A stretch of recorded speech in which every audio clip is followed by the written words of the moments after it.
देख सकते हैं मून पे वेट 1.6 न्यूटन आ रहा है और अर्थ पे 9.8 न्यूटन आ रहा है।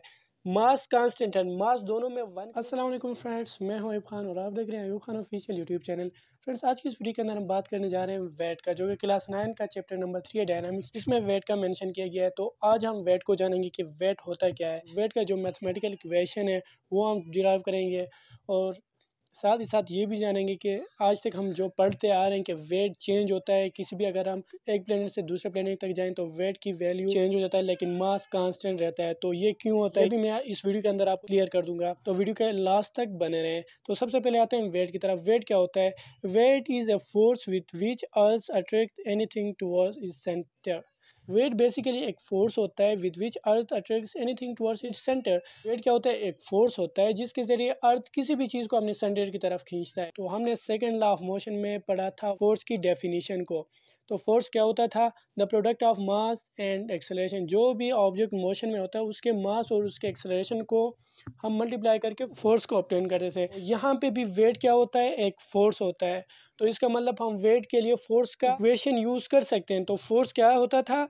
Force is equals to ma, the product of mass of the object and acceleration. So यहाँ पे हमने क्या कहा? Weight is a force. तो यहाँ पे हम फोर्स की जगह वेट लिख सकते हैं, ठीक है।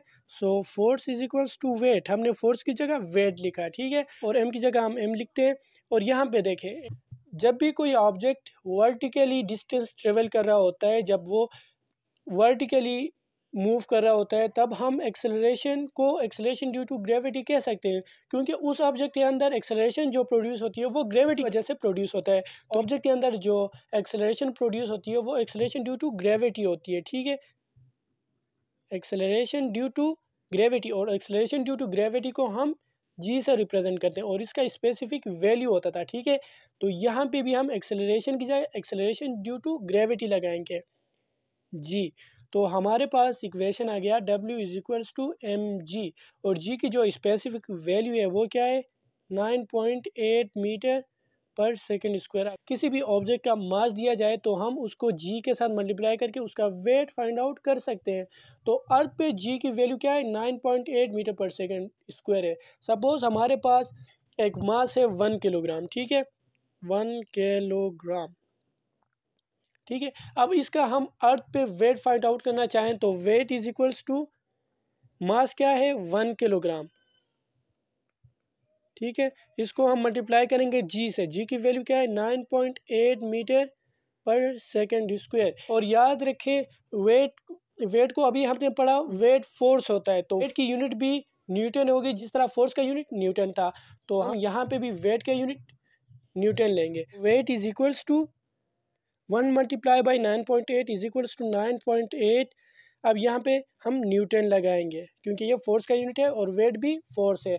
तो अर्थ पे अगर किसी ऑब्जेक्ट का मास 1 किलोग्राम होता है तो उसका वेट 9.8 न्यूटन होता है, ठीक है। तो हम डिफरेंट जगह पे जाते हैं जहाँ जी की वैल्यू चेंज होती है, तो उसके साथ साथ उस ऑब्जेक्ट का वेट भी चेंज होगा। मून पे जी की वैल्यू 9.8 नहीं बल्कि 1.6 है, तो वहाँ पे उस ऑब्जेक्ट का वेट भी रिड्यूस होगा, क्योंकि जी की वैल्यू अगर रिड्यूस होती है तो वेट भी उस ऑब्जेक्ट का रिड्यूस होगा, लेकिन मास कांस्टेंट रहेगा। मास 1 किलोग्राम ही रहेगा। 2 किलोग्राम है तो मून पे भी 2 किलोग्राम रहेगा, लेकिन जी की वैल्यू चेंज होने की वजह से वेट भी चेंज होगा। तो सपोज मून पे क्या ये था हमारे पास अर्थ पे, ठीक है। अब आते हैं मून पे, हम वेट किस तरह फाइंड आउट करेंगे। सपोज कांस्टेंट मास है 1 किलोग्राम, यहाँ पे भी है यहाँ पे भी है, लेकिन हम मून पे आ जाते हैं।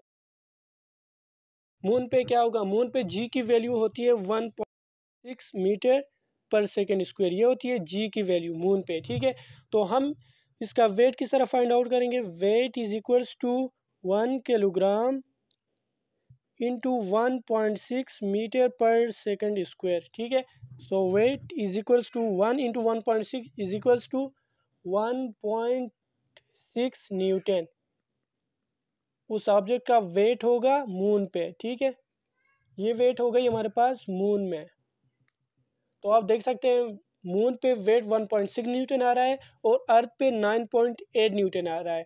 मास कांस्टेंट है, मास दोनों में 1 किलोग्राम है, लेकिन वेट अर्थ पे अलग है, मून पे अलग है। इसलिए हम कह सकते हैं जी का वैल्यू चेंज होने पर किसी भी ऑब्जेक्ट का वेट तो चेंज हो सकता है, लेकिन मास कांस्टेंट रहता है, मास चेंज नहीं होता है। एक बात का ध्यान रखिए कि फोर्स एक वेक्टर क्वांटिटी है, तो हमने वेट भी यही पढ़ा कि वेट इज अ फोर्स, तो इसका मतलब क्या है कि वेट की भी डायरेक्शन होगी, वेट भी वेक्टर क्वांटिटी है, तो इसकी डायरेक्शन क्या होगी, towards the centre of earth, downward. इसका मतलब क्या होगी, डाउनवर्ड होगी।